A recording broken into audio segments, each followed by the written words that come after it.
Bismillahirrahmanirrahim. Assalamualaikum warahmatullahi wabarakatuh. Alhamdulillah wa bihi nasta'in.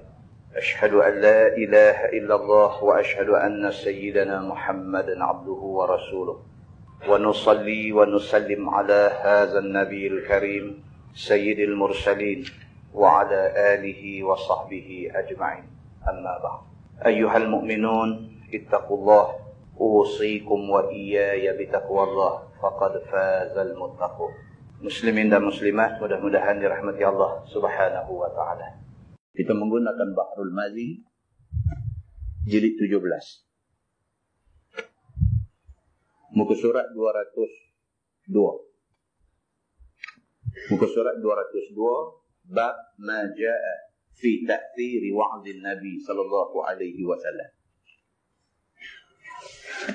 Yaitu bab yang datang pada menyatakan hadis yang menerangkan, memberi bekah nasihat Nabi sallallahu alaihi wasallam kepada sahabat-sahabat dia. Ketahuilah saudaraku, adalah Nabi kita Nabi Muhammad sallallahu alaihi wasallam itu amat fasih lidahnya, amat bijak cakapnya. Ini Nabi Muhammad yang kata Nabi kita ni dia cakap pandai. Nabi Muhammad ni satu orang yang sangat fasih. Bila dia bercakap, kalimah yang dia sebut tu dengar jelas-jelas, dengar seolah-olah. Nabi SAW ni sangat bijak bila bercakap. Cara susun ayat dia, cakap dia meyakinkan, benda dia nak sampaikan orang dapat dengan jelas. Ini Nabi SAW. Bahkan cukup sempurna apa kalam yang dikeluarkannya. Apa yang Nabi cakap ni orang tak salah faham. Kalau Nabi nak habaq kata benda tu halal, orang faham kata halal. Kalau Nabi nak habaq kata benda tu haram, orang faham kata haram. Kalau Nabi nak habaq kata kena buat macam ni, orang tak ada ingat macam tu. Macam mana Nabi habaq, macam tu orang dapat. Kerana Nabi SAW satu orang yang sangat bijak bercakap dan kalam yang Nabi keluar cukup sempurna. Kerana tidak apa kalam yang dikeluarkannya itu melainkan daripada Allah Subhanahu wa taala. Ini kelebihan Nabi. Nabi kalau bercakap bukan daripada akal dia. Nabi kalau bercakap semua wa ma yantiqu 'anil hawa in huwa illa wahyun yuha. Semua Allah wahyukan kepada dia. Maka apabila bercakap dia akan apa yang jadi perkara yang menyukakan orang, nescaya jadi suka, sehabis-habis suka akan orang itu. Nabi SAW kalau dia nak bercakap pasal syurga, syurga ni benda orang suka. Orang yang dengar ni berasa macam nak masuk syurga sangat-sangat dah. Nabi SAW kalau dia cuba gambarkan macam mana syurga, sahabat-sahabat ni rasa macam duduk dalam syurga. Rasa tempias nikmat syurga tu sahabat dengar Nabi cakap ni boleh rasa. Maka semangat sekali sahabat untuk nak masuk ke dalam syurga Allah. Dan jika Nabi menakuti orang, nescaya jadi takut akan orang itu. Nabi SAW kalau dia nak habaq kata neraka ni tempat dahsyat. Tuan-tuan, Abu Dzar Al-Ghifari bila Nabi cerita pasal neraka, pengsan. Pengsan Abu Dzar. Nabi duk terang pasal neraka tu, Nabi duk habaq kata neraka tu apa benda, dalam dia ada apa, Nabi duk terang tu, Abu Dzar duk dengar ni, duk dengar pengsan. Tak boleh tahan, takut menggigit hati dia. Nabi SAW macam tu. Dan apabila dia memberangsang akan orang dengan cakapnya, maka jadi naik hati orang-orang yang mendengar berangsangnya itu dengan cakap dan galakkannya itu. Nabi SAW kalau dia nak bagi semangat dekat orang, orang yang dengar ni betul-betul naik semangat. Kita dah baca hadis. Bagaimana sahabat Nabi nak makan korma ni. Nabi SAW duk cerita pasal perang duk ada di depan tu. Korma ni dia tak makan, dia letak, dia terpa pergi masuk dalam medan perang. Nabi SAW boleh mencungkil semangat orang sebegitu rupa. Dan apabila Nabi memberi nasihat, maka sangatlah memberi bekah nasihat itu kepada siapa-siapa yang mendengarnya. Nabi kalau bagi nasihat, menangis orang yang dengar. Dan kita boleh bagi nasihat ke anak kita macam tu. Saya sembang dengan satu sahabat polis bahagian jenayah. Dia kata baru jumpa satu kes anak perempuan umur baru 12 tahun. Pukul 3 pagi Dia curi duit mak dia, duit ayah dia. Dia curi barang kemas mak dia lepas habis. Dia curi handphone dalam rumah dia, ada 3 biji. Dia curi, dia tinggal handphone pak dia saja. Dia buka pintu rumah, dia cabut. Yang mak pak ni bangkit pagi esok, bangkit tengok rumah berselerak.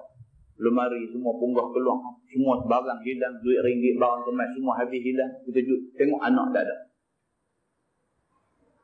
Lepas tu dia hantar SMS dekat pak dia. Dia hantar SMS seolah-olah orang hantar. Hantar ke bapa dia ni, tulis kalau hang mau anak hang selamat, tolong bayar duit sekian-sekian banyak. Dia plan buat tu macam dia kena colek.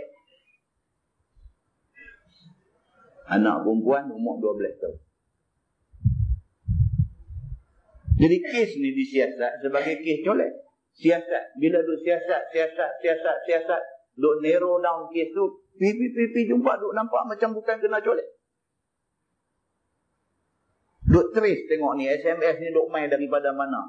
Cari. Jumpa dia ni. Nyorok rumah kawan mana. Bila masuk ke soal siasat, bergempar sikit tanya, baru mengaku. Dia kata dia buat semua. Itu nak kata apa? Macam tu. Satu budak perempuan pula umur 12 tahun, dia boleh fikir nak buat macam tu. Dia pergi plan daripada awal sampai dia pergi plan tu bagi orang sangka dia kena colek. Muslimin dan muslimat yang dirahmati Allah sekalian. Makan nasihat kan macam ni. Tuan-tuan boleh bayang tak mak pak yang ditakdirkan Allah bila dapat anak buat perangai macam ni? Nak jadi ke mana? Punya susah hati mak pak ni duk fikir anak kena colek, susah hati ni makan tak lalu buat apa-apa serba tak kena dan sebagainya. Yang akhirnya dapat tahu anak dia pemain dia. Muslimin dan muslimat yang dirahmati Allah sekalian. Ini yang kata nasihat ni bukan senang, tuan-tuan. Bukan senang. Kalau di rumah kita tu ada anak-anak yang kita bercakap sikit, nasihat sikit, dia dengar banyak, sujud syukur kepada Tuhan. Dalam waktu berapa ramai orang yang kita kenal, yang kita tak kenal, yang dapat anak, yang nasihat langsung tak dengar. Bukan senang nak jadi satu orang yang bila bagi nasihat, orang boleh dengar nasihat. Nabi Muhammad SAW ni satu orang manusia yang apabila dia bagi nasihat, nasihat Nabi ni betul-betul dia jerak masuk di dalam hati orang yang dengar. Sehingga jikalau kafir yang sehabis-habis teru dengan Nabi SAW dan dapat dia mendengar apa yang disabdakan oleh Nabi, maka sudahlah tidak nampak apa salahnya Nabi itu kepada dia. Yang kata Nabi Muhammad SAW ni kalau mai satu musuh yang cukup menjadi seteru kepada Nabi. Kalau ditakdirkan mai depan Nabi SAW, dengar Nabi cakap, mati akan. Cakap Nabi tu mati akan. Nak kata Nabi jahat pun tak terkata, nak kata Nabi ni apa pun tak terkata. Duk jauh ni kata macam-macam. Nabi Muhammad ni pecah belah masyarakat, Nabi Muhammad ni jahat, Nabi Muhammad ni lugu tu, lugu ni. Macam-macam kata. Mai duduk depan Nabi, tengok muka Nabi tu, Nabi bercakap pula sikit, mati akan.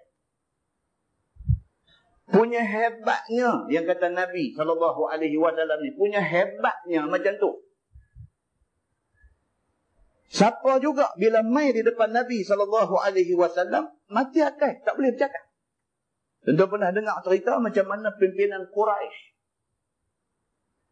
punya sakit hati dengan Nabi ni, tak tahu nak buat macam mana. Nabi pula diperkuatkan oleh Allah dengan ayat Quran. Ayat Quran hak Nabi baca ni, Nabi tak payah hujah panjang. Baca ayat Quran saja.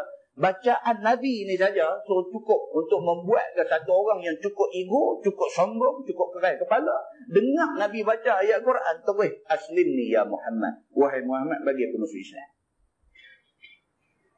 Maka pimpinan Quraisy pilih satu orang sastrawan Arab yang terkenal masa tu, nama dia Abul Walid. Abul Walid ni salah seorang sastrawan yang cukup terkenal, yang apabila dia buat syair, syair dia digantung di dinding Kaabah untuk orang baca semua. Punya hebatnya dia dari segi bahasa. Mereka pilih Abul Walid, suruh dia pergi jumpa Nabi SAW. Mereka kata kat dia, wahai Abul Walid, kamu sampai di depan Muhammad, kamu baca syair kamu yang paling hebat. Biar dia dengar. Bila Abu Walid sampai di depan Nabi, Nabi kenal dah dia ni sasterawan Arab, satu orang yang sangat mengkagumi bahasa Arab. Bila sampai aja Nabi terus baca surah Fussilat. A'udzubillahi minasyaitonirrajim. Bismillahirrahmanirrahim. Hamim. Nabi baca ayat tu. Tanzilum minarrahmanirrahim. Baca ayat tu depan dia. Kitabun fussilat ayatuhu Qur'anan Arabiyan liqaumi ya'lamun. Nabi baca ayat tu sampai ayat 54. Dia sampai aja depan Nabi, Nabi terus a'udzubillahi minasyaitonirrajim. Bismillahirrahmanirrahim. Hamim. Baca ayat tu dengan bacaan yang tartil, dengan bacaan daripada seorang nabi yang direct terima wahyu daripada Allah. Abu Walid ni bila sampai tujuan nak pergi penjatuh Nabi pergi melutut depan dia kerana dia sastrawan yang cukup terkenal. Nabi baca surah Fussilat depan dia. Bila Nabi baca, dia dengar, dia tak kata apa sampai ayat 54. Nabi berhenti baca, dia pun terus pusing balik. Syair pun lupa, apa semua pun lupa. Tak tahu nak kata apa dah. Dia dengar, duk kecak-kecak ayat liok. Tuan-tuan, dia sastrawan. Orang sastra ni dia bila dengar bahasa sedap ni duk kecak-kecak ayat liok. Sedap.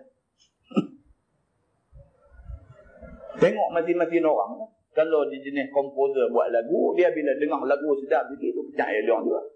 Dia kawan cenderung kot tu. Kalau kaki dangdut ni, dengar kata dangdut sikit, kaki tu gedik lah. Lepas tu lah. Ayat dia kecap apa tu juga. Benda tu, dia ada karan dengan benda tu. Kawan ni, Abu Walid, sastrawan. Bila sampai depan Nabi, Nabi baca ayat Quran, bahasa Arab yang begitu cantik sekali. Nabi baca surah tu, ayat 1 sampai ayat 54. Dia dengar tu kecap elok, habis Nabi pun berhenti. Sadaqallahul azim, dia pun bangkit balik. Bila sampai dekat orang-orang dia, dia bertanya dia, wahai Abu Walid, macam mana tadi? Apa sudah jadi? Apa yang kamu baca depan Nabi? Dia sengak, dia tak kata apa. Dia kata, yang aku dengar tadi, dia kata, ini bukan kalam manusia. Yang aku dengar tadi, dia kata, bukan syair. Yang aku dengar tadi, bukan sihir. Tapi yang aku dengar tadi, satu benda yang aku tahu secara pasti, bukan manusia yang baca benda ni. Mereka dengar, mereka kata, hang pun gila juga dah. Mereka kata, hang pun gila, hang pun sudah kena sihir Muhammad. Hang pun tak boleh pakai itu. Muslimin dan muslimat yang dirahmati Allah sekalian. Kita hari ni, kalau hidup baca ayat Quran depan buku ni, tunggu kita lagi. Bacaan kita tu dia tak ada karat. Nabi SAW baca, tuan-tuan. Dengar Imam Masjidil Haram baca pun kita tak kira punya sedap dah. Imam Masjidil Haram. Ini ke pula Nabi SAW. Kita pergi Mekah dengar Abdul Rahman Sudais baca. Dia jadi imam sembahyang maghrib. Masya Allah. Tak tahu nak. Bukan kerti Arab sebatang pun. Tapi dia syok. Dia syok. Pasal apa? Pasal bacaan itu daripada satu orang yang bukan sahaja hafiz, tapi satu orang yang faham ayat dia baca. Dia baca ayat Quran, dia boleh sembah, dia boleh teriak. Dia faham ayat dia baca tu. Dia baca ayat pasal azab neraka, dia sembah. Dia tak boleh baca ayat mata keluar dekat. Kita hak dengar ni pun tumpang sembah. Kita apa pun. Tumpang sembah. Itu baru Imam Masjidil Haram, baru Imam Masjid Nabawi. Ini Nabi SAW baca ayat, Abu Walid jam. Tak boleh kata apa. Ni yang kita duk baca lah ni. Dia nak bagi tahu kata Nabi SAW, siapa juga bila mai beradab dengan dia, mati akeh. Tak boleh kata apa. Sangat memberi bekas akan nasihat Nabi itu kepada siapa-siapa yang dengar. Sehingga jikalau kafir yang sebesar-besar seteru terhadap Nabi pun jam juga. Dan dapat ia mendengar apa yang disabdakan oleh Nabi, maka sudahlah tidak ada nampak apa salahnya Nabi itu kepadanya. Bila dia pergi dengar Nabi baca aja, dia terus main dalam diri dia. Dia kata, kalau orang macam ni kita pergi duduk lawan, apa dah punya teruk kita ni. Akhlak yang ada pada Nabi, kehebatan yang ada pada Nabi itu menyebabkan orang nak lawan dia ni lemah. Dia tengok ayat muka Nabi tu, dia duk rasa, apalah aku jahat nak duk lawan dengan dia ni. Muka Nabi itu dah cukup dah. Muslimin dan muslimat yang dirahmati Allah. Dia kata bahkan semuanya betul. Hak Nabi cakap ni betul semua. Nak cari tak betul, nak cari benda yang tak ada. Nabi cakap ni betul berlaku. Dia kata Maka apatah lagi jikalau dibacakan Quran oleh Nabi SAW. Maka patahlah lidah mereka hendak menyalahkan dan hendak membangkang apa kata Nabi. Apatah lagi yang dibaca tu ayat Quran, orang Arab pula dengar, tak boleh kata apa. Sehingga tidak siapa pun mendengar sabda Nabi itu, melainkan datang yakin dan percaya oleh kerana betul benarnya apa yang Nabi kata. Bila kita dengar, tak ada benda yang tak betul. Tak ada sebab kita nak tolak Nabi, melainkan kita mesti ikut Nabi SAW. Maka di sini satu daripada hadis Nabi SAW yang dikeluarkan oleh Imam At-Tirmizi akan nasihat Nabi itu sangat bagi bekas. Kata dia, an Hanzalah Al-Usaidi radhiyallahu anhu wa kana min kutabin Nabi SAW annahu marra bi Abi Bakr wa huwa yabki faqala ma laka ya Hanzalah qala nafaqa Hanzalah ya Aba Bakr nakunu 'inda Rasulillah sallallahu alaihi wasallam yudzakkiruna bin nar wal jannah ka'anna ra'yu 'ain. Diriwayatkan daripada seorang sahabat Nabi SAW, nama dia Hanzalah Al-Usaidi. Adalah Hanzalah itu seorang daripada jurutulis wahyi bagi Nabi SAW. Hanzalah yang meriwayatkan hadis ni, dia adalah katibul wahyi, dia penulis wahyu zaman Nabi. Bahawasanya Hanzalah itu telah melalui ia dengan sahabat rapat bagi Nabi, iaitu Abu Bakar radhiyallahu anhu. Padahal Hanzalah sedang menangis. Satu hari Hanzalah ni tengah teriak. Sayyidina Abu Bakar mai ke dia. Apabila dilihat oleh Abu Bakar hal Hanzalah yang menangis itu, lalu bertanya Abu Bakar kepada dia, kenapa engkau wahai Hanzalah menangis ini? Abu Bakar satu hari mai tengok Hanzalah duk teriak. Maka dia tanya Hanzalah, wahai Hanzalah, kamu ni menangis pasal apa? Maka jawab Hanzalah, telah menjadi munafik Hanzalah wahai Abu Bakar. Dia pergi jawab dekat Sayyidina Abu Bakar, dia kata, aku hari ni dah jadi munafik. Dia jawab macam tu. Sudah menjadi munafik Hanzalah ini wahai Abu Bakar. Kerana adalah kita duduk di sisi Nabi SAW, diberinya nasihat kepada kita supaya takut neraka dan azabnya. Diberi ingat akan kita dengan syurga dan nikmatnya. Seolah-olah lah apa yang dikatakan oleh Nabi itu nampak pada mata. Dia kata, aku ni berasan lagu aku hari ni jadi munafik dah. Pasal apa? Dia kata, pasal bila kita duduk sama dengan Nabi, duduk sebelah Nabi, duduk dengar Nabi duduk cakap pasal neraka, Nabi duduk cerita pasal syurga, kita rasa macam nampak syurga ni, rasa macam nampak neraka ni. Maka berasa hendak beramal dengan sesungguhnya dan nak menjauhkan daripada neraka yang telah disabdakan oleh Nabi kepada kita itu. Kita ni, dia kata, bila duduk dengan Nabi, Nabi cerita pasal neraka, takutlah sampai dosa apa pun tak buat lah. Masa dengar Nabi duduk cerita neraka ni. Bila Nabi cerita syurga ni, duduk teringat ni, malam ni kok mana aku nak semayang Twitter, aku nak bangkit semayang tahajud, duduk ingat aku nak buat puasa sunat. Bila dengar Nabi duduk cerita pasal syurga ni, berasa nak buat semua. Maka supaya dapat kita akan syurga dan nikmatnya, kita jadi lagu tu. Pasal kita nak dapat nikmat syurga dan kita tak masuk neraka.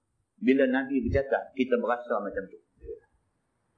فَإِذَا رَجَعْنَا إِلَى الْأَزْوَاجِ وَالضَّيْعَةِ نَسِينَا كَثِيرًا.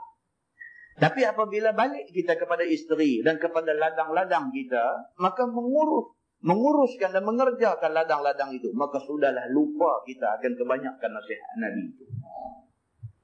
Bila balik, lupa. Pasal apa kita jadi macam tu? Bila duduk depan Nabi, Nabi duduk cerita pasal syurga, duduk cerita pasal neraka, kita berasa macam nak jadi orang baik. Tak mau dah buat benda tak elok. Tapi balik rumah aja dia kata, habis jahanam semua benda ni. Perasaan tadi semua habis. Maka tidakkah kita mengamalkan apa bekal bagi menjauhkan neraka dengan mendapatkan syurga? Maka dengan kerana itu, ingatlah aku sekarang akan diriku telah jadi munafik. Aku duk berasa munafik kita. Depan Nabi lain, balik rumah lain. Munafik lah. Bila satu ketika lain, satu ketika lain. Satu waktu nampak kuat sangat agama. Satu waktu tengok maksiat sampai tak peduli apa. Satu waktu tengok macam semayang sampai tak mau tinggal-tinggal. Semayang fardu buat, semayang sunat pun buat sampai tengah malam bagi duduk semayang lagi dan sebagainya. Mai satu waktu lagi tengok macam kelaku orang tak semayang. Jadi bila satu waktu lain, ini sifat orang munafik. Satu waktu tunjuk kata sungguh-sungguh ikut Nabi. Satu waktu pergi pakat dengan orang nak serang Nabi. Macam mana yang dibuat oleh Abdullah bin Ubay bin Salul. Dia bila jumpa Nabi, bercakap cukup elok. Bercakap ni sama-sama dengan Nabi, nak buat yang tu, nak buat yang ni, sanggup mati untuk Islam dan sebagainya. Depan Nabi macam tu. Belakang Nabi pergi jumpa musuh, pakat untuk nak memusnahkan Nabi. Maka ini sifat munafik. Hanzalah ni dia rasa diri dia ada munafik, ada sifat nifak. Pasal apa? Pasal bila duduk dengan Nabi ni berasa macam nak jadi orang baik sangat. Dia kata balik ke rumah, hilang perasaan tu. Dia duduk rasa macam hak dia buat ni macam perbuatan orang munafik. Kerana apabila diibaratkan hal yang telah berlaku kemudian daripada meninggalkan Nabi. Lepas daripada balik, tinggal Nabi di masjid, balik ke rumah. Maka dengan masa duduk kita di hadapannya, maka sudah berlainan. Dia kata waktu balik dengan waktu duduk depan Nabi tak sama. Dia kata. Maka inilah yang aku tangiskan ke atas diri aku. Apalah macam hukum ke atas kita. Dia kata kita ni nak jadi apa ni kalau duduk jadi orang yang macam ni. Dia kata. Bila didengar oleh Abu Bakar akan kata Hanzalah yang demikian, maka Abu Bakar pun jawab, qala fa wallahi ana laka dhalik intaliq bina ila Rasulillah sallallahu alaihi wasallam fantalaqna falamma ra'ahu Rasulullah sallallahu alaihi wasallam qala ma laka ya Hanzalah. Maka kata Sayyidina Abu Bakar, demi Allah wahai Hanzalah, aku pun macam tu juga. Sayyidina Abu Bakar dengar dia kata dia kata kalau lagu tu bukan hang seorang, aku pun serupa. Sayyidina Abu Bakar kata aku pun serupa. Bila duduk depan Nabi berasa semangat nak buat benda baik ni, tapi bila balik dia jadi slow sikit. Abu Bakar kata kalau kamu berasa macam tu, aku pun rasa macam tu. Kita pula dengar malam ni, kita kata bukan Hanzalah, bukan Abu Bakar, kita lagi sakalah. Kita lagi takkan. Kalau Sayyidina Abu Bakar tu manusia yang Nabi SAW sendiri kata, Nabi kata kalau sekiranya amal seluruh penduduk dunia buh di sebelah penimbang, amal Sayyidina Abu Bakar buh sebelah satu lagi, berat amal Sayyidina Abu Bakar lagi. Sayyidina Abu Bakar yang disifatkan oleh Nabi, manusia yang cukup hebat macam tu, dia pun duk berasa macam ni. Dia pun duk berasa depan Nabi rasa lagu lain, balik rumah ada korang sikit, dia pun rasa lagu tu. Tambah kita Bakar biasa ni. Dia lebih lagi lah. Begitu. Yang ni sama seperti kamu. Abu Bakar kata, aku pun macam hang juga Hanzalah. Aku pun ada rasa macam tu. Tuan-tuan, kita ada tak rasa macam tu? Pernah tak tuan-tuan semayang berasa tak syok? Bukan tak mau semayang, tapi dia tak rasa lazat. Semayang tu tak rasa. Tengah duduk semayang tu dia rasa Allah, aku rasa kosong semayang hari ni. Semayang, bukan tak semayang, duduk semayang. Bila dia main perasaan macam tu, kita habis baca Fatihah, kita saja ambil surah yang panjang sikit lagi, kot lah, saat lagi kot dia boleh jadi lazat balik. Tak main kadang-kadang. Dia jadi tawang, dia jadi tak habis barakat bagi sarah. Kita sendiri frust. Rasa kecewa, rasa apa pun semayang, rasa tak syok nak rasa.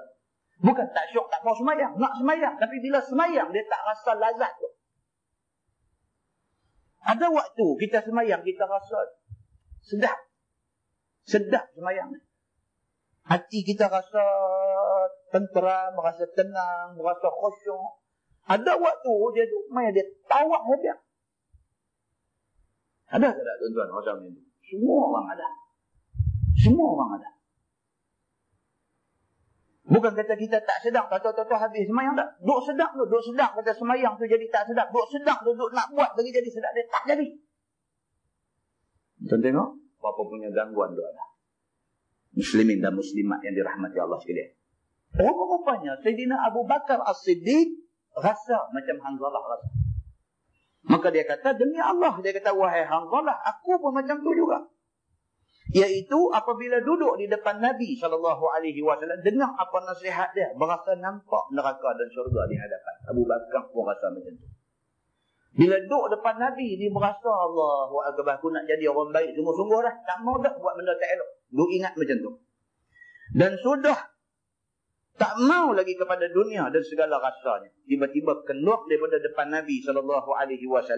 Di balik mendapatkan anak isteri dan menguruskan akan hal rumah dan hal kehidupan. Maka sudahlah jadi lalai dan jadi lupa. Dia balik aja pergi di rumah, dia jadi balik. Dia jadi tak syok balik. Di rumah ni apa? Serba 1001 benda dah. Dengan syurah heboh dengan Allah. Kan? Tak pergi masjid. Malam tu tak pergi masjid. Selalu orang tak pergi malam tu. Guru mengajar awak malam ni korang.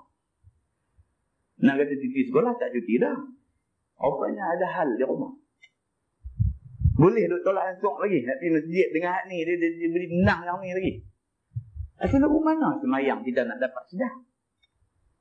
Ruang dalam hati kita. Ruang untuk nak jadi karut ni banyak. Dan kita marilah kita pergi bersama-sama kepada Nabi SAW. Kita tanya apa macam diri kita menjadi munafikkah kita ni dengan sebab demikian itu. Abu Bakar kata, Allah macam ni Hanzalah. Hang dah sebut benda ni. Apa yang hang sebut aku pun rasa juga. Aku pun dah tak syok dah ni. Jom kita pergi tanya Nabi. Tengok Nabi nak kata apa. Kalau Nabi kata benda ni salah, benda ni dosa, kita dua-dua kenal. Jom kita pergi tanya Nabi. Maka kata Hanzalah, maka pilih kami. Apabila dilihat akan dia, yakni Hanzalah ni, oleh Nabi SAW sedang menangis juga pada waktu datangnya. Hanzalah ni daripada jumpa Sayyidina Abu Bakar jadi duk teriak, sampai dia dengan Abu Bakar mai jumpa Nabi, air mata duk keluar lagi, duk sedih lagi, duk teriak lagi. Mai di depan Nabi SAW. Nabi tengok dia duk menangis. Lalu ditegur oleh Nabi dengan katanya, kenapa engkau wahai Hanzalah datang dengan menangis ini? Nabi kata dekat dia, wahai Hanzalah ni pasal apa? Ni main menangis-nangis ni apa hal? Qala, nafaqa Hanzalah ya Rasulullah. Nakunu indak.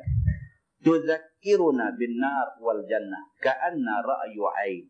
Fa'idha raja'na, afasna al-azwaj wal day'ah. Wa nasina kathira. Bila sampai saja Hanzalah depan Nabi, serta didengar oleh Nabi tegur itu, lalu dijawab oleh Hanzalah. Kata dia telah munafik diri Hanzalah ini ya Rasulullah. Dia sampai depan Nabi, dia terus kata, ya Rasulullah, aku rasa aku hari ini dah jadi munafik.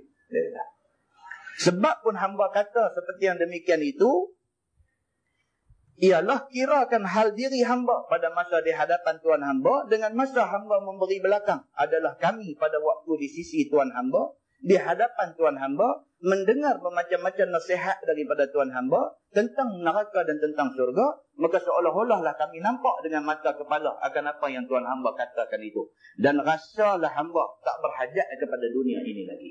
Dia pun terang macam tadi. Dia kata penyakit ni bila duduk depan Nabi, berasa okey. Berasa kuat Islam. Tapi dia kata kemudian apabila balik, ittaqullah, dan duk suruh takut ke Tuhan. Berapa orang lepas dengar khutbah takut ke Tuhan? Berapa orang ni duk main sembahyang jemaat ni, khatib ni rukun dalam khutbah ni mesti kena sebut ittaqullah. Berapa ramai daripada yang main sembahyang jemaat ni keluar daripada masjid dalam keadaan berbekalkan takut kepada Allah. Berapa orang? Dengar? Bukan tak dengar. Bukan terlena apa tak? Dengar. Memang duk dengar. Tak merasa apa. Tentu bayangkan hati kita macam mana. Tak merasa apa. Dengar saja lah. Dengar. Tahulah hari ni tajuk apa. Tok Khatib cakap pasal apa. Apa fokus hari ni. Semua kita tahu. Tapi tak takut ke Tuhan. Tak takut. Turun-turun tengok. Kasut hilang balik duduk kawan. Dan takut main kot mana. Tak ada takut. Kalau turun-turun tengok kasut tak ada. Tak ada. Tak ada rezeki lah kata. Balik jalan kaki. Balik kaki ayah. Adalah juga. Tidak-tidaknya takut pada Tuhan. Ni tak turun-turun aku betul-betul tak tahu ni tadi. Tak ada orang ambil aku ambil orang. Dia kata. Yang ni yang kata adil dalam Islam ni. Silap mengaji kitab mana pula. Ini ni kata adil. Saruk pergi buat dah. Lagu tak ada salah apa. Entah. Berapa orang yang bila dengar ittaqullah ni berasa takut ke Tuhan. Itu bandingan dia. Dia kata dan lupa kami akan sebagai lupa yang banyak dan lalai dengan dunia ini daripada mempersediakan bekal akhirat. Dia kata. Balik aja dia jadi tak kuat. Duduk di masjid ni ada lagi kuat habis-habis sembahyang Isya tu sunat ba'diyah buat lagi 2 rakaat. Buat lagi. Masa duduk dengar ni duduk teriak juga aku. Balik lagi malam ni witir kena buat. Duk ingat dah di masjid ni. Balik dalam duk ingat dia tak buat. Tak buat. Saya tengok ke sebelah lebih 12 mengantuk. Apa amal esok ada lagi? Tak buat lah. Tak kuat. Bateri yang cas dia cepat kong. Tak kuat. Dia tak boleh tahan. Tak boleh tahan lama. Dia drain. Power bateri tu cepat sangat. Pasal apa tuan-tuan? Makan minum kita tak jaga. Akhlak kita tak jaga. Quran tak baca hari-hari. Puasa sunat, semayang sunat kita tak buat dan sebagainya. Banyak benda yang jadi slack dalam diri kita ni. Maka dengan kerana tu dia tak main. Kuat dalam hati tak main. Muslimin dan muslimat yang dirahmati Allah sekalian. Dia kata maka inilah sebab hamba katakan kami dah jadi munafik. Maka duka cita kami akan hal kami yang demikian itu. Dan takut jadi mendapat salah besar kepada Allah Subhanahu wa taala dan Rasulnya. Maka itulah yang hamba tangiskan. Dia takut teriak ni pasal ni. Pasal duk fikir ni awak lah aku jadi macam ni. Aku rasa macam aku ni munafik. Dua muka duk ada. Depan Nabi satu muka, belakang Nabi satu muka. Sambung hadis tu dia kata qala. Faqala Rasulullah sallallahu alaihi wasallam, "Law tadumuna 'ala al-hal allati taqumuna biha min 'indi, la safahatkumul malaikatu fi majalisikum wa fi turuqikum wa ala furushikum." Kata rawi, maka tak kala didengar oleh Nabi sallallahu alaihi wasallam kata Hanzalah itu. Maka bersabda Nabi untuk menjawabnya, "Jika sekiranya berkekalan lembut hati kamu dan berkekalan memberi bekas nasihat kamu itu, seperti hal yang ada kamu pada masa bangun sekalian kamu dengan dia daripada sisi aku, maka tentulah berjabat tangan dengan sekalian kamu oleh malaikat pada segala majlis kamu. Yang ni, di mana tempat kamu duduk, datang malaikat jabat tangan dengan kamu. Dan pada segala jalan-jalan kamu, dan di atas tempat tidur kamu." Itu dia. Nabi kata apa? Nabi kata, kalau sekiranya hampa duduk depan aku, hampa betul-betul takut dekat Tuhan. Balik ke rumah pun duduk takut dekat Tuhan macam tu juga. Mana pi pun duduk rasa takut dekat Tuhan macam rasa masa duduk depan aku juga. Malaikat nanti mai shake hand dengan hampa semua. Pasal hampa ni sudah jadi makam malaikat. Nabi kata begitu. Nabi kata siapa yang boleh maintain benda ni, boleh maintain duduk depan Nabi tu rasa takut dekat Tuhan ni, dia pergi mana pun dia duduk takut dekat Tuhan juga. Malaikat respect dia, malaikat hormat dekat dia. Sebab manusia tak boleh jadi lagu tu. Tapi manusia ni boleh jadi, malaikat akan mai jabat tangan dengan dia. Tahniah pasal hang dah jadi macam malaikat. Begitu. Sabda Nabi, "Walakin ya Hanzalah sa'atan wa sa'ah wa sa'atan wa sa'ah." Akan tetapi wahai Hanzalah, benda ni berketika-ketika. Nabi kata benda ni dia on and off. Begitu. On and off. Nama kata manusia ni dia berketika-ketika. Sa'atan wa sa'ah. On and off. Ada waktu dia main takut dekat Tuhan tu, semayang ni Allahu Akbar. Sampai bini panggil makasih 3 kali. Dan duduk semayang. Habis semayang sunat apa-apa. Habis semayang sunat, dia buka Quran, baca ngungung. Bini buah nasi sejuk lah. "Abang, nasi buah dah." Kamu baca Quran lagi. Tu dia mesej baik. Bini mai pula, ni anak-anak tu tunggu nak makan ni, cepat. Sat lah, macam pun. Baca lagi. Dia mai, angin baik. Ni yang Nabi kata sa'atan wa sa'ah. Tu dia mai saat baik. Dia mai saat satu lagi pula. Sampai pukul 4. Bini kata, "Abang, semayang lohok lagi. Tak nampak semayang lagi." Saat lagi ya? Saat lagi juga. Saat lagi tak semayang lohok lagi. Yang tu dia mai wa sa'ah. Dia mai satu saat pula. Saat dia drop betul-betul. Dia upset. Time tu dia habis, dia drop. Bini dia kata, "Cocok ni duk tangguh-tangguh semayang. Dia boleh tiap. Dia tak semayang pula dah." Bini kata, "Yang hari tu rombong nasi sampai sejuk. Duk baca Quran sampai tak mau mati. Yang hari ni pukul 4 suku tak mayang lohong lagi. Duk pupel. Aku tahu lah tenang itu bilik dom kata." Jahanam. Yang ni yang Nabi kata manusia ni sa'atan wa sa'ah. Manusia ni dia ada ketika-ketika dia. Dia mai waktu keadaan baik, cantik. Dia mai waktu tak terpakai, dia rosak habis semua. Nabi SAW kata, "Wahai Hanzalah, sa'atan wa sa'ah." Berketika-ketika. Satu ketika serta anak. Main-main, mendodoikan dan mendiamkan anak daripada menangis. Ada mai satu waktu, dia jadi bapa misalnya. Dukung anak, di kedai pun bawa anak, nak main masjid pun bawa anak bagi duduk di belakang, tukuh. Dia main lagu tu. Dia jadi family man. Satu waktu. Satu ketika serta isteri. Satu waktu pula anak pun ditembi jatuh katil. Dia duduk kira dengan mak budak tu pula.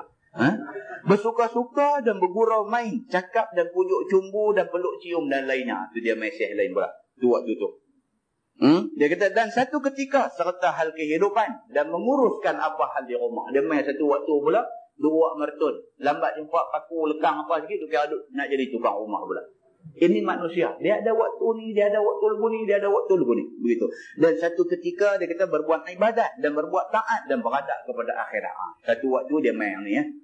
Semayang fardu pun baca ni tertib lendik elok lagu nak rokok pun slow motion saja. Allahu Akbar, sami Allahu liman hamidah. Nampak khusyuk. Habis bagi salam ni wirid hak paling panjang punya. Sampai afdalu zikri fa'lam annahu la ilaha illallah. Lagu tu puji lagu tu pula. Ada dia main cantik. Habis semua doa apa, habis dah doa dah lagu balik tengok Quran, nak baca Quran pula, dia main waktu tu pula. Dia kata, maka sesungguhnya telah Allah Ta'ala jadikan tabiat anak Adam manusia itu demikian. Dia kata, yakni berketika-ketika. Nabi kata, hang galah, tak usah susah hati lah. Jangan sampai nak ingat kata hang ni dah jadi munafik dah. Tak macam tu. Tapi manusia, Nabi kata, yang kata manusia ni dia macam ni cerita dia. Satu waktu nampak bagus sangat, satu waktu nampak. Dia kata satu ketika, dia kata dunia, dan satu ketika ingat akan mati dan menuntut bekal akhirat. Satu waktu duk kira dunia saja. Menyaga ni apa yang dia tak menyaga? Sampai getah gas pun dia jual, sampai pinggan mangkuk pun dia jual, sampai orang tanya apa ni direct selling ni, ubat makanan kesihatan, makanan arnab semua dia jual. Dengan sampai orang main tanya, kawan nak main buat main-main dengan dia. Macam tengok jual semua ni. Kawan main kata ubat semut ada ke? Ada juga. Orang nak ambil buat pula. Dia ada satu waktu dia jadi lagu tu. Kawan saja nak main tanya dia. Macam tengok semua jual. Saja main tanya ubat semut ada ke? Tanya melawak-melawak. Ada. Ambil bagi juga. Terkejut kau ni. Terpaksa beli juga. Dia ada waktu. Dia jadi macam tu. Ada waktu dia akhirat. Dia kira akhirat sampai orang nak main beli apa pun dia kata aku tinggal menjaga semua. Dia ada jadi macam tu. Sesungguhnya dia kata juga sebaik-baik tabiat itu seperti kataku dan nasihat aku. Tetapi tiada Tuhan berarti. Dia kata Nabi SAW kata sebaik-baiknya ialah dengar apa yang aku kata, apa yang aku nasihat. Dengar. Dia kata. Tapi Tuhan taklah memberati manusia sampai ke peringkat 24 jam satu hari, 7 hari satu minggu, dia nak suruh kita buang dunia, nak tumpu kepada akhirat semata-mata. Tuhan taklah memberati manusia, taklifkan manusia atas hal yang satu itu sahaja, seperti hal di dalam masa nasihat aku sahaja. Nabi kita Tuhan pun tak suruh sampai macam-macam tu. Memang manusia ni ada waktu kena tengok anak pinak, ada waktu kena jaga tentang kerja, cari makan dan sebagainya. Itu pun tanggungjawab dalam agama. Memang Allah atur macam tu. Kerana yang demikian itu tiada siapa terkuasakannya. Nabi kata tak ada siapa boleh buat dia ni jadi macam mana malaikat. Malaikat yang rokok, duk rokok saja. Yang sujud, duk sujud saja. La ya'sunallaha ma amarahum. Sekali-kali tidak maksiat Allah ke atas apa yang Allah Subhanahu wa ta'ala perintah mereka. Manusia tak boleh jadi malaikat. Manusia sampai bila-bila pun manusia. Ada waktu, dia ada sifat malaikat dalam diri dia. Dia kuat beribadat. Ada waktu, sifat manusia main dalam diri dia. Maka dia pun jadi satu orang yang ambil kira juga masalah dunia. Dan sebagainya. Kata At-Tirmizi, ini hadis hasan lagi sahih. Bab, dia kata, minal iman an yuhibba li akhi ma yuhibbu li nafsi. Iaitu bab yang datang pada menyatakan setengah daripada potongan iman itu bahawa kasih ia akan saudaranya sesama Islam. Barang yang kasih ia bagi dirinya. Ini pula dia kata, di antara bahagian iman itu ialah seseorang itu, dia kasih kepada saudara dia, sama macam mana dia kasih kepada diri dia sendiri. Ketahuilah saudaraku, tidak sempurna iman seseorang itu, melainkan kasih akan saudara sama-sama Islam, sebagaimana kasih diri. Selagi kita tak jaga kawan kita, macam mana kita jaga diri kita, selagi itu, iman kita ni tak betul-betul sempurna. Ini susah ni. Ini susah. Jangan buat pasal. Selagi kita tak jaga kawan kita macam kita jaga diri kita, selagi itu iman kita ni tak betul-betul sempurna.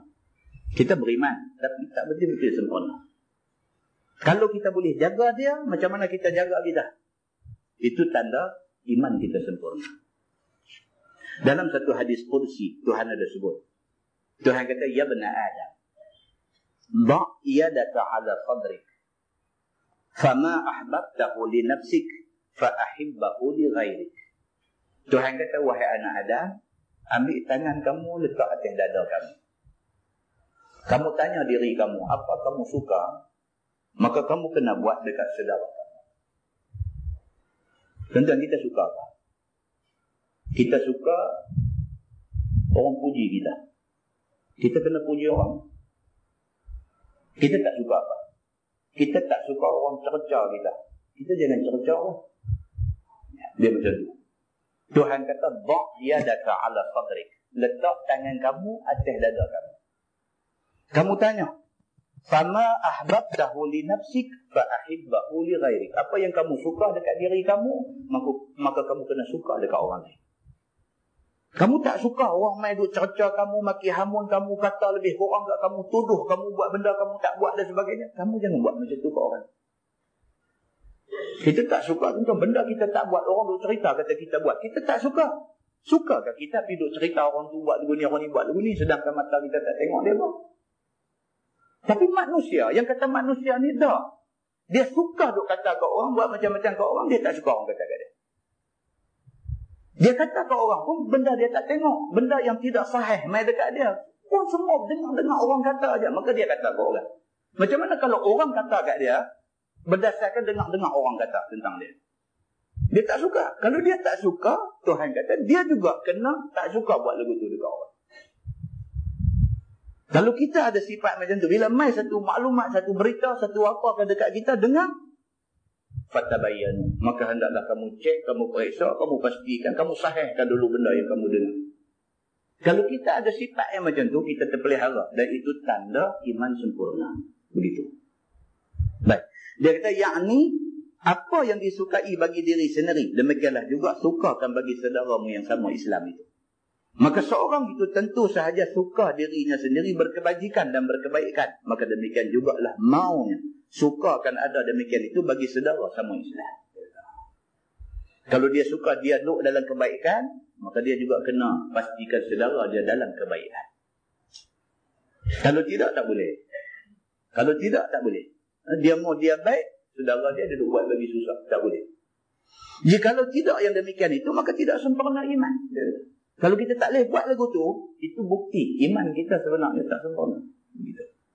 Yang ni tidak sampai kepada martabat orang yang cukup tinggi imannya. Kerana di manakah dapat iman yang tinggi? Manakala saudara sama Islam tidak disukai berkebajikan dan berkebaikan. Iman tinggi macam mana? Kalau sekiranya kita sendiri nak kita ni baik, sedangkan kita duk musnahkan orang. Iman kok mana dia kata? Bermula dalil yang menunjukkan tidak sempurna iman itu ialah hadis yang dikeluarkan oleh Imam At-Tirmizi.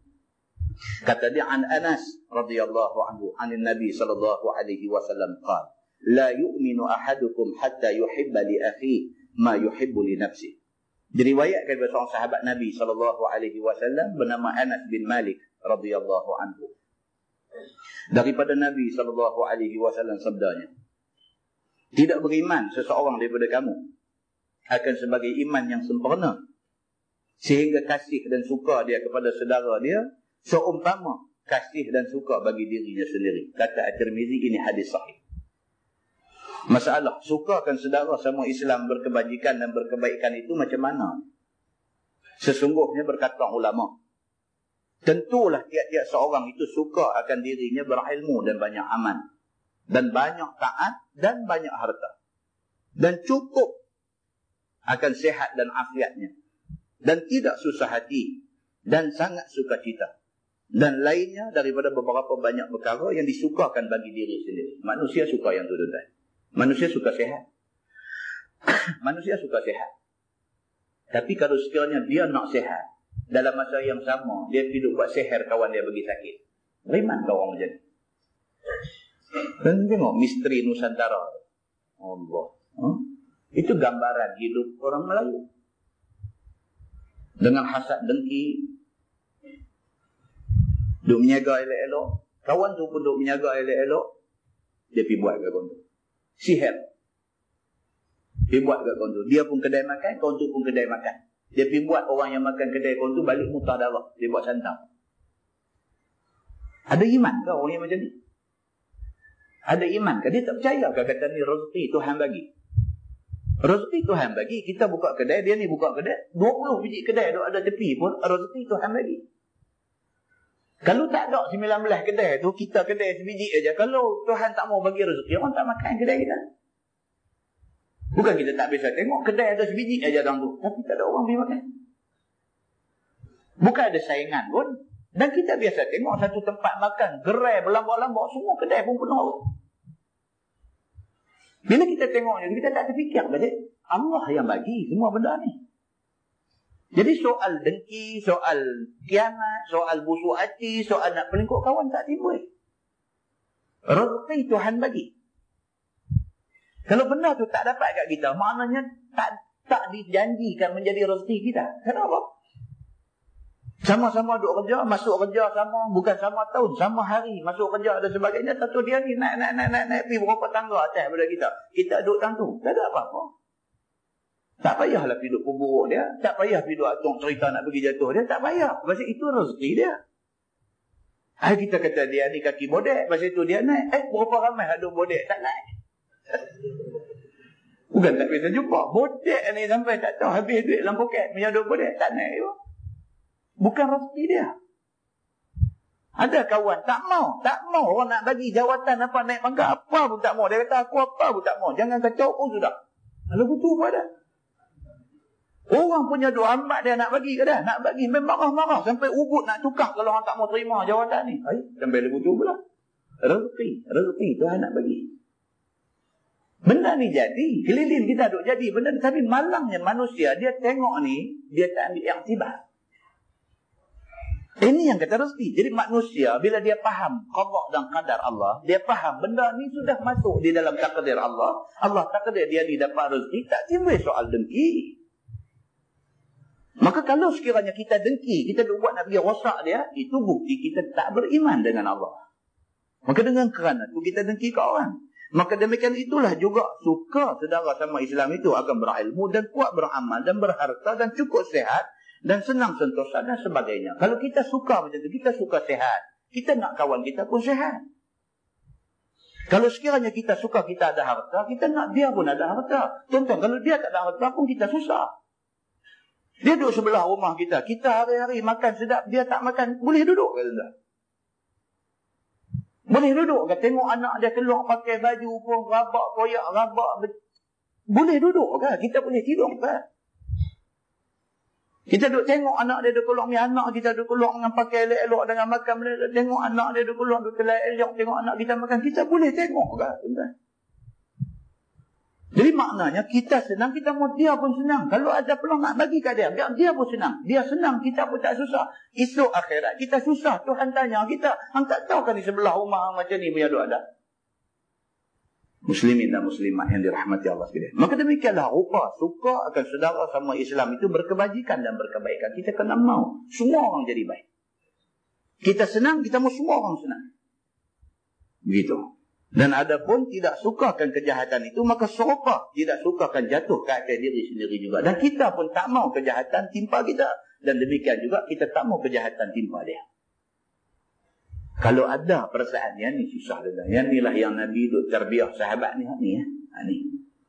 Nak cuci hati bagi bersih. Nak cuci hati bagi bersih ni kerja susah. Nak jadi muallim, orang yang mengajar orang senang. Tapi nak jadi murabbi, nak jadi orang yang boleh terbiah orang susah. Nak terbiah orang, diri sendiri kena terbiah dulu. Baru boleh terbiah orang. Kita bersih, baru orang boleh kita bersihkan. Kalau nak bagi ilmu, tak ada masalah. Kita ada ilmu, kita boleh bagi ilmu dekat orang. Tapi nak bagi orang tu jadi bersih, kita kena bersih dulu. Kalau kita pun tak bersih, macam mana kita nak bersihkan orang? Tuan-tuan, kita nak anak kita jadi elok. Kita tak elok, macam mana? Kita pun duk tinggal semayang. Umur kita lah ni duk tinggal semayang lagi. Macam mana kita nak anak kita semayang cukup? Satu sahabat kita AJK Masjid Tikam Batu. Bapak dia baru meninggal dalam 3-4 hari lepas. Umur 80 lebih dekat 90. Bapak dia ni masa hidup tak ada pesan lain. Dia pesan satu ya kat anak-anak. Pesan satu ya. Dia kata daripada umur 12 sampai hari ni dia kata aku tak tinggal semayang satu waktu. Pak dia. Dia habaq kat anak dia, dia kata aku ingat benda ni. Daripada umur 12 dia kata sampai lah ni umur dah 80 berapa ni aku tak tinggal semayang satu waktu pun aku tak tinggal. Kalau apa-apa jadi kat aku sakit ke apa semua, apa tolong pastikan aku semayang. Pak dia ni kena stroke baru ni. Dalam minggu lepas kena stroke. Bila kena stroke terus obat, pergi hospital, masuk metro, dah tak sedang diri, koma, tak sedang diri. Anak-anak ni menangis. Bukan kerana pak jadi macam tu je. Menangis kerana ni. Dia ingat pesan pak ni. Telefon ni, ustaz ni, bapak saya jadi macam ni. Macam mana ustaz? Dia kata ni. Nak bagi dia semayang macam mana? Sebab dia hak ni, dia pesan sangat. Bila pun dia pesan yang ni ya. Kalau apa-apa jadi kat aku, hampa pastikan aku semayang. Ni nak bagi dia semayang macam mana ni ustaz? Dia macam dia tak sedar apa. Takut ustaz. Dia kata pasal dia duk pesan sangat. Ustaz dia duk jaga rekod dia daripada umur 12. Dia jaga rekod dia. Dia tak tinggal satu semayang pun. Takut ni sampai ke ujung dia tinggal semayang. Kita tak boleh nak. Allah ustaz dia kata berasa bersalah. Kita kata lah ni okey. Keadaan dia macam mana? Dia faham dah arahan. Sebab kita nak tentukan dia kena semayang. Kata kena semayang ni nak tengok dia mukallaf ataupun tidak. Mukallaf. Kalau dia mukallaf, hukum taklif kena atas dia kena semayang. Jadi nak tahu dia mukallaf ataupun tidak. Kalau dia mukallaf, dia kena semayang. Di antara cara nak tahu dia mukallaf, arahan kita dia boleh faham ke tak? Kalau kita pergi bisik kat telinga dia, kata dia ayah genggam tangan saya. Kalau dia genggam, mana dia faham arahan. Bantu dia lah. Ambil ayat semayang apa semua, bantu dia. Ambil hak rukun-rukun dia. Muka, tangan, kepala, kaki. Tolong ambil bagi kat dia. Lepas tu atas dia lah. Dia dengan Tuhan lah. Dia nak semayang macam mana. Pakai nak niat dalam hati ke. Kalau boleh durak pelupuk mata ke macam mana ke. Atas dia. Bantu dia macam tu. Tapi kalau sampai dia kata apa arahan pun dia dah tak dapat dah. Tapi bisik kat dia, ayah genggam tangan saya. Kalau ayah dengar, ayah genggam tangan saya. Tengok tak ada respon. Mata pun duk celak, duk tengok satu tempat aja. Yang sampai satu peringkat kita rasa dia dah memang tak berfungsi dah. Okey. Maknanya ketika itu dia tidak lagi ditaklifkan dengan perintah semayang. Dia tak semayang tidak jadi dosa lagi dekat dia. Okey. Lah ni ayah macam mana keadaan? Dia kata nampak habis, tak ada apa. Tak ada apa. Langsung tak ada respon. Lepas 2 hari bawa balik rumah, bawa balik esok meninggal. Tuan-tuan, saya bila dengar cerita ni, itu benda yang menginsafkan. Daripada umur 12 sampai lah ni, satu waktu semayang pun dia tak tinggal. Kita macam mana? Kita macam mana? Kita duduk depan cermin tengok muka kita macam mana? Kita start semayang 5 waktu tak tinggal ni umur berapa? Tuan-tuan tahu berapa ramai orang duk pergi buat haji, duk pergi umrah atas kapal terbang tak semayang. Nak pergi haji bukan nak pergi Los Angeles. Nak pergi haji tak semayang atas kapal terbang. Sedangkan hadis berkenyak ada bagi tahu tentang cara semayang atas kenderaan. Hadis berkenyak ada. Nabi SAW dulu naik unta saja. Bukan naik kapal terbang, bukan naik kereta api, bukan naik bas ekspres. Nabi naik unta saja. Nabi biasa semayang atas unta. Susah sangat kan nak berhenti unta, nak berhenti saat nak semayang 5 minit ni, tak boleh buat ke? Tak, Nabi semayang atas unta. Ada hadis. Nabi semayang atas unta tu bukan nak abang kata tak boleh nak turun semayang di bawah. Nabi nak bagi tahu kata ada yang kata semayang atas kenderaan ni ada.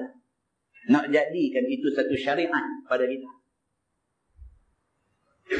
Tapi orang hari ni minta bagi ada masalah sikit tak semayang.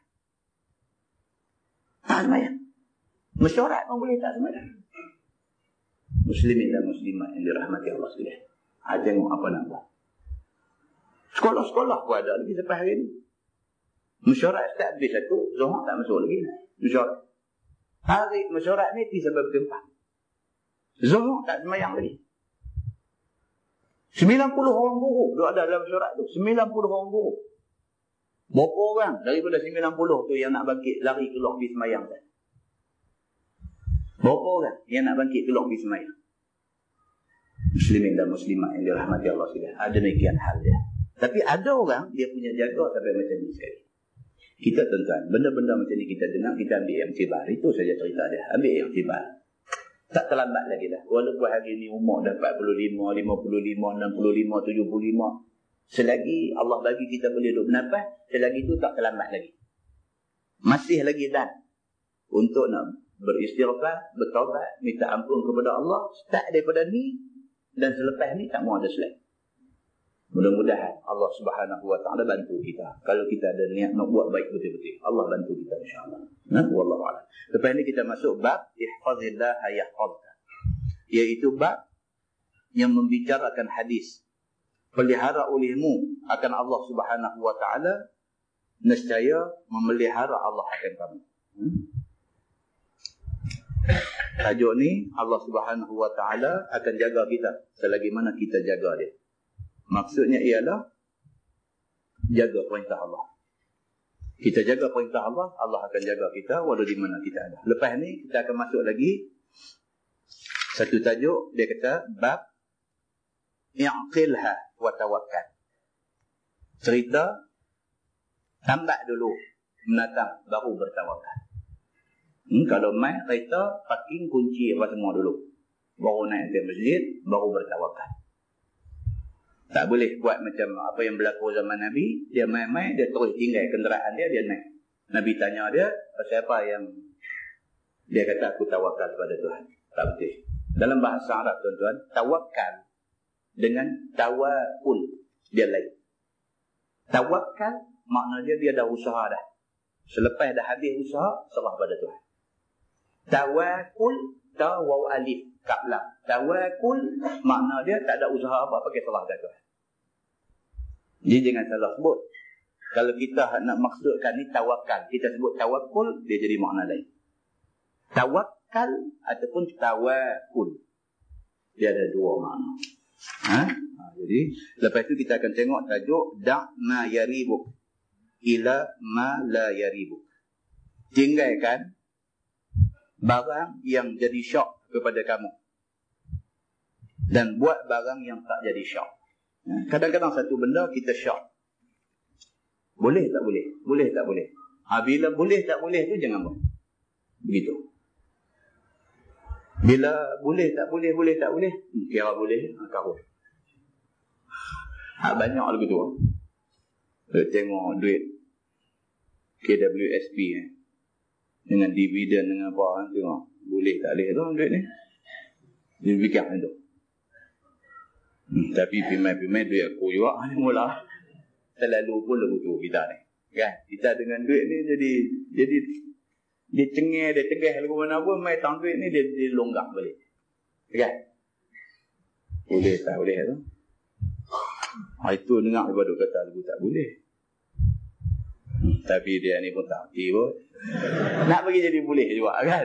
Nak bagi jadi boleh juga. Itu betul lah. Jadi yang ni tajuk dia akan datang, dia nak beritahu yang tu. Demi untuk nak memelihara agama, bila dia rumai macam tu, kita pun tak boleh lah. Banyak lah dia akan pergi perbahasan dia panjang lah. Macam kan? Kita semayang. Bila sampai ghairil maghdubi alaihim waladdallin, ada orang kata rabbighfirli wa liwalidayya. Okey, baru amin. Boleh tak boleh? Itu pun apa juga? Boleh ke tak boleh? Bila boleh tak boleh ni, ulama sendiri pun macam-macam pandangan. Sebahagian ulama kata sunat, dia kata sunat. Pasal apa? Pasal kita mendoakan diri kita dan ibu bapa kita. Kerana perintah mendoakan ibu bapa ni disuruh oleh agama. Dia kata begitu. Sebahagian ulama lagi pula kata, dia kata adakah hadis yang kata Nabi masa semayang, Nabi kata rabbighfirli wa liwalidayya. Ada kata tak? Tak ada. Kalau tak ada, tak boleh lah. Kalau benda tu benda baik dan disuruh, tentu Nabi kata. Dia hujah macam tu pula. Jadi kita yang dengar, jadi betul-betul boleh ke tak boleh? Dia duk main lagu tu. Agama kata apa? tinggal orang lain. Takut. Kukuh tak lagi. Kata-kata tu menjadi kalam ajnabi. Kalam yang luar daripada semayang. Dengan kata-kata jadi batal semayang. Takut jadi lagu tu. Jadi kerana nak buat benda yang kita kata sunat, kata tak lagi tapi jadi batal, lagi leceh. Itu pendapat ulama. Jadi benda ni pun dia masuk dalam perbincangan tadi. Da' ma yaribuk, tinggal benda yang meragukan kamu. Benda yang tak ragu ni apa? Jelas, nas tu ada. Ni dia ayat Quran kata, ni dia hadis Nabi kata. Kita ambil pakai pun tak ada ragu-ragu apa. Memang benda ni sabit Nabi buat. Dia jadi macam tu. Jadi benda macam ni banyaklah. Kita akan jumpa dalam perbahasan ni nanti dia akan main tajuk-tajuk yang macam ni. Nah, mudah-mudahan Allah bagi taufik dan hidayah kepada kita semua. Yang baik itu daripada Allah, yang tak baik kita tangguh dengan tafsir kafar dan surat Al-Asr.